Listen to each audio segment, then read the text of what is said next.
اب ایک موضوع کی جانب توجہ دلائیں، اور وہ ہے موضوع تبرع اور پہلے واضح کر دیں، اور ایک دو کل بھی ایک موضوع ہم نے بیان کیا حضرت آیت اللہ العظمیٰ بہجت کا، اور ساتھ میں زیارت عاشور کا بھی ذکر کیا۔ اور زیارت عاشور کی جو سب سے پہلے نصیحت ہمیں کسی نے فرمائی تھی وہ حضرت آیت اللہ العظمیٰ بہجت تھے، حضرت آیت اللہ العظمیٰ سید شہاب الدین مرعشی نجفی تھے، حضرت آیت اللہ العظمیٰ عراقی تھے، حضرت آیت اللہ العظمیٰ محمد تقی مفتی شیعہ تھے، اور اسی طرح سے اور دیگر بزرگان، کیونکہ ہم تمام بزرگان کے پاس جاتے تھے، اور سب کی تاکید یہ تھی زیارت عاشور زیارت جامع، زیارت عاشور زیارت جامع۔ زیارت عاشور کی جو جان ہے وہ کیا چیز ہے؟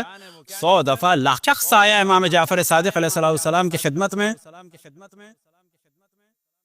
اور آنے کے بعد اس نے کہا کہ مولا میں نے یہ 2 قمیضیں سی ہیں، روایت میں ہے کہ خیاط تھا، خیاط یعنی کہ میں نے یہ 2 قمیضیں سی ہیں، ایک کو سیتے میں صلوات پڑھیے، ایک کو سیتے میں آپ کے دشمنوں پر لعن بھیجیے، یہ دونوں میں سے ایک آپ پسند فرمائیے۔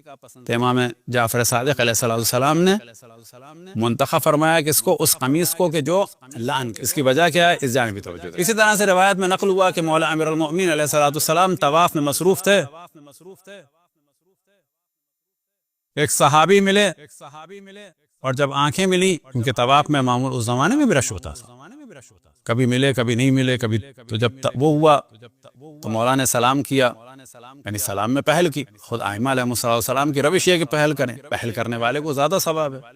تو 1 یا 2 دفعہ سلام کیا، بعد میں جو نہیں ملے تو گزر گئے۔ اب انہوں نے سوال کیا کہ جب آپ اس دفعہ ملے تھے تو مجھے سلام کیا، پھر اس دفعہ اور اس دفعہ سلام نہیں کیا، کیا وجہ ہے؟ تو آپ نے فرمایا کہ جب میں نے تمہیں سلام کیا تھا اس وقت تم صلوات پڑھ رہے تھے، اور جب میں نے سلام نہیں کیا تو اس وقت تم ہمارے دشمنوں سے اظہار براءت کر رہے تھے، تو میں نے مناسب نہیں سمجھا کہ یہ سلسلہ منقطع ہو۔ صلوات پڑھیں بر محمد والے محمد۔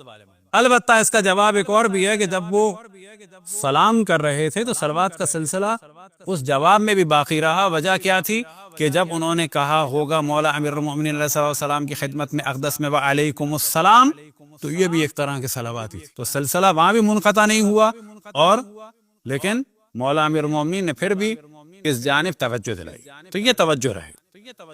اب اس جانب بھی ہم توجہ دلائیں کہ اس وقت بہت سارے لوگ جو ہیں اپنے آپ کو چیمپئن سمجھتے ہیں، کوئی عزاداری کا چیمپئن، کوئی اعلان کا چیمپئن۔ البتہ اس میں بڑا بول نہیں بولتے، لیکن بعض دفعہ کہنا پڑتا ہے کہ شاید ہم نے اپنی زندگی میں قوم کے چند بزرگان اور مراجع کے علاوہ شاید جتنی لان میں مہارت اور جتنی لان ہم بیچتے ہیں ہمیں نہیں ملا۔ وہ چیمپئن شور کرتے ہیں، لیکن اگر ان سے یہ کہہ دو نا، ادھر بھی بتا دیں لان کی ہم نے فضیلت بیان کر دی، اب ایک واقعہ بھی بتا دیں کہ اصل لان کس طرح کی امام زمان علیہ السلام پسند فرماتے۔ ایک عالم نے مسجد الحرام میں مصروف تھے لان پڑھنے میں۔ کس پر لان؟ بہت سی بات ہے، دشمنان خدا رسول اور ائمہ پر۔ اور اسی دوران وہ زیارت سے مشرف ہوئے، کس کی زیارت سے؟ امام زمان علیہ السلام کی زیارت سے۔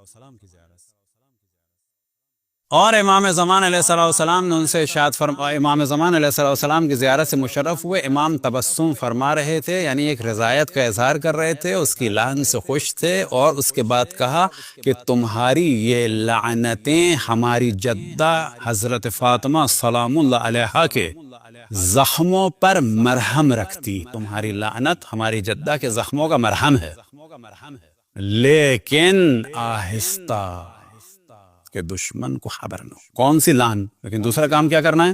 دوسرا کام وہ کرنا ہے جو کل ہم نے توجہ دلائی۔ وہ کام کون سا ہے؟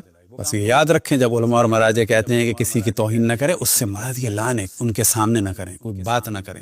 لیکن کس کام سے نہیں روکتے؟ کہ جو ہمارے مومن کرتے ہی نہیں ہیں، جو کام کرنا چاہیے وہ نہیں کرتے۔ وہ کون سا کام ہے؟ اس سے نہیں روک۔ ہمارے یہاں جو مومن ڈیوائیڈ ہیں، ایک وہ ہیں کہ جو کہتے ہیں نہیں نہیں نہیں کچھ نہیں کہنا چاہیے، وہ بہت اپنے آپ کو ماڈریٹ کہتے ہیں۔ ایک وہ ہیں کہ جو ہر وقت کچھ نہ کچھ کہتے رہتے ہیں بے تکا۔ کہ ائمہ کیا چاہتے ہیں کہ ان لوگوں کو کہ جو ہمارے دشمنوں کو مان رہے ہیں ان کو کلیئر کرو کہ یہ لوگ برے تھے، فقط ان کے سامنے ہم لان بھیجیں، تنہائی میں لان بھیجیں، بہترین عبادت ہے۔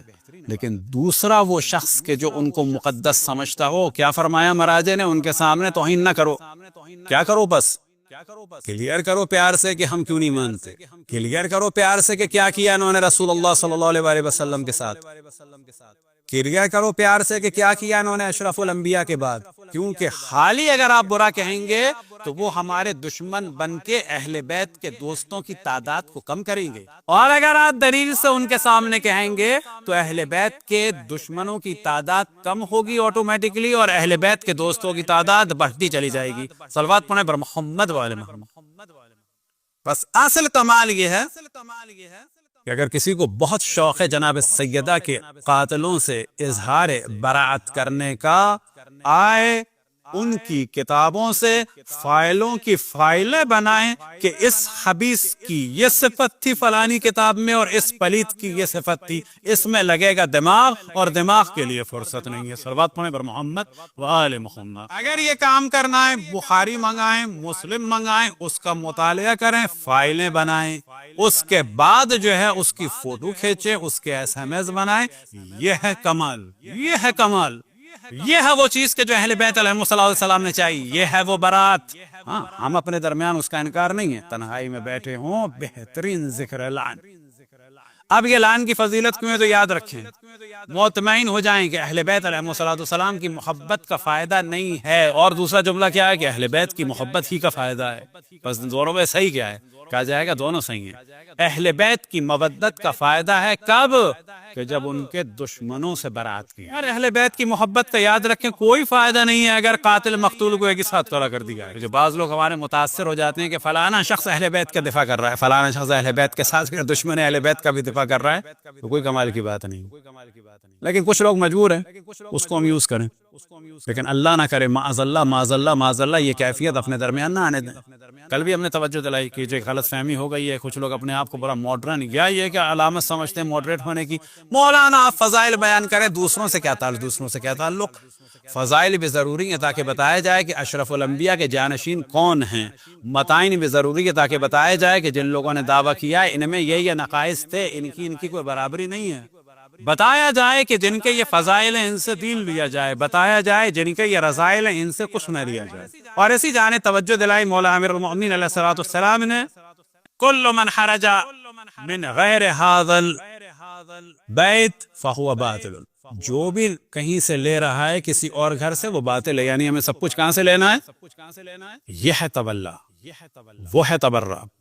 ہم انکار نہیں کر رہے، اس سے زیادہ کوئی اور نہیں کھل کے بات کر سکتا، لیکن دیکھنا یہ ہے کہ کہاں پر کیا بات کرنی ہے، کیسے بات کرنی ہے، اپنی تعداد کو کم کرانا ہے یا اپنی تعداد کو بڑھانا ہے۔ تو جو مثال دیتے ہیں، خدا درجات بلند فرمائے، اسماعیل دیوبندی صاحب نے کتنے لوگوں کو شیعہ کیا، فاتح ٹیکسلا نے کتنے لوگوں کو شیعہ کیا، اسفت تیجانی صاحب نے 30 لاکھ سے زیادہ افراد کو شیعہ کیا، آغا شیخ ابراہیم زقزاقی نے نائجیریا میں 10-15 لاکھ سے اوپر بات پہنچ گئی، کروڑ سے اوپر پہنچ گئی یہ بات۔